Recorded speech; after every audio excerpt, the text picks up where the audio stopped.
Hai, nak kongsi pula tentang ada yang tanya macam mana saya dapat semangat atau kekuatan untuk mencuba buat freelance. Dia macam ni. Saya memang jenis yang bila buat satu perkara dalam kerjaya ni, saya tak suka buat banyak benda. Saya memang suka fokus. Sebab tu masa saya kerja makan gaji dulu, saya tak kerti nak buat part time. So hidup saya hanya bergantung kepada gaji lah, gaji yang saya dapat. Saya tak pandai buat benda lain. Sebab tu bila dalam kerjaya pun saya memang pilih satu benda untuk specialize. Bila saya dah cross 30 plus kan, saya dah cross 30, saya akan mula looking for specialize. So I decided to specialize when I was at my 30s kan, somewhere dalam tahun 2008 untuk specialize dalam energy management system ataupun energy management sahaja. Sebab dalam energy efficiency industry ni dia ada technical dan juga management. Saya tengok dekat market masa tu, technical memang ramai orang buat lah, teknologi, efficient equipment and all that. Tapi management saya tak nampak ramai orang buat ataupun mungkin tak ada. Mungkin ada tapi tak banyak lah, tak ramai. Okay, jadi saya specialize. So tu bila freelance ni bagi saya lah. Kalau kita nak mula, kita mula dengan benda yang we know best, we think we can do best, okay, and something yang kita tahu memang ada demand ataupun mungkin sekarang tak banyak, potentially akan ada demand. That's how I started. Dia tak ada masa yang kita rasa 100% prepared, takkan jumpa. Tapi saya rasa selepas 20 tahun bekerja, saya sudah ada pengalaman bekerja dengan pelbagai organisasi, syarikat swasta dan juga agensi-agensi kerajaan. Dan juga saya sudah ada certain knowledge yang saya rasa saya boleh terangkan, saya boleh elaborate ataupun saya boleh deliberate with others. Okay. Saya dah boleh conduct training. Okay. Saya pernah buat training. Saya rasa saya dah ada. Tapi mungkin tak ada sebelum ni keberanian untuk mencuba. Tapi dengan saya punya sokongan from my industry friends, terutamanya I can mention the name here, Dr. Dharma, okay, some friends, macam Dr. Dharma especially, even membuatkan saya, okay, let me give a shot. Let me give a shot. Sebab itulah, selepas over 20 years bekerja, saya just start it.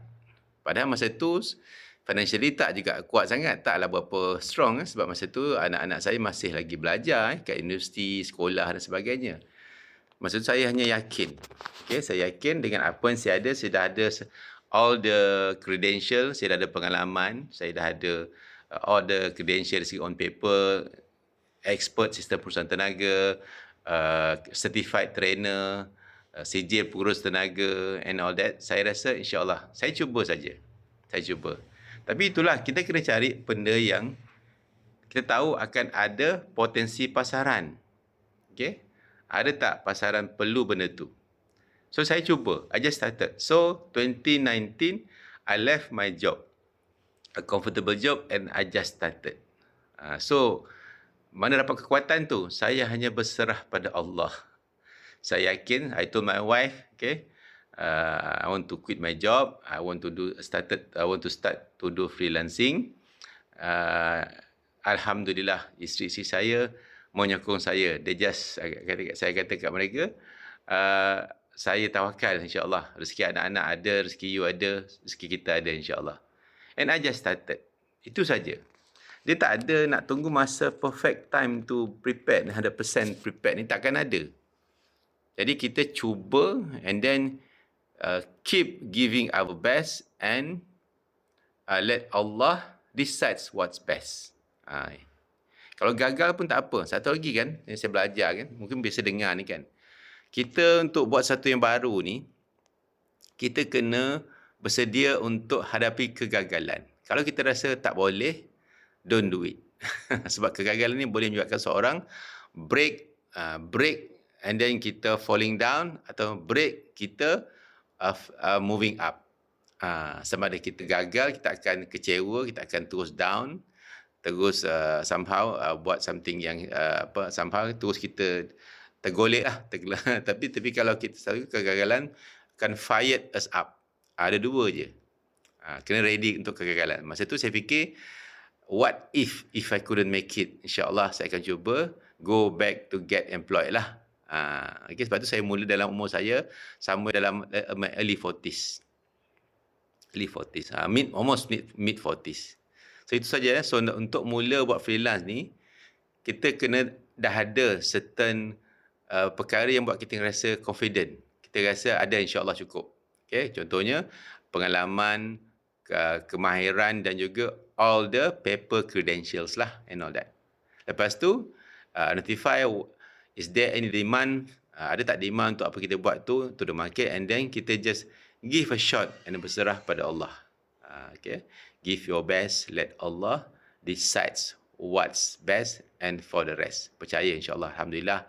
Fast forward, alhamdulillah daripada freelance 2019 working from home sampai 2022. Now saya dah ada, alhamdulillah, minggu ni saya dah ada 8 orang full time staff. Okay, 8 orang full time staff. Okay, 6 orang consultant, seorang admin and finance executive, seorang lagi my training manager. Alhamdulillah. Dengan asbab saya punya keputusan tu, alhamdulillah saya juga dapat membantu membuat kebaikan lah. Saya dapat created some jobs yang alhamdulillah saya kongsi rezeki tu dengan 8 orang lain. Alhamdulillah setakat ni what I'm doing now, the demand tu keep increasing. Alhamdulillah Allah memudahkan di situ, tapi bear in mind lah, the path tu tak mudah lah. Macam-macam saya hadapi lah. Okay, so perjalanan entrepreneurship ni kan memang agak mencabar dan tak semua orang lah, tapi kalau kita nak cuba, just go ahead. Kita jangan rasa macam kalau kita rasa tak berani gagal, don't try lah.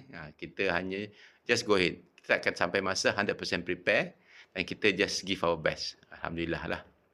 So again, kita kena berani. Pertama sekali yang kita kena juga percaya pada diri sendiri yang apa yang kita buat tu. Kalau kita sendiri tak percaya pada diri kita dan apa yang kita fikir, contohnya kita rasa market akan grow kan, akan ada demand, akan berkembang untuk apa kita offer tu lah. Kalau kita sendiri tak yakin kan susah. Okay? Kita kena yakin. And same time, along the way kita kena keep improving, keep learning, keep improving. Okay? Untuk make sure kita ni still relevant dan juga still being sought after lah from the market. InsyaAllah. Okay? Siapa nak mencuba jadi freelance untuk buat sendiri, InsyaAllah. Okay? Rezeki Allah ni luas. Kita cuma cuba usaha dan berserah pada Allah. InsyaAllah.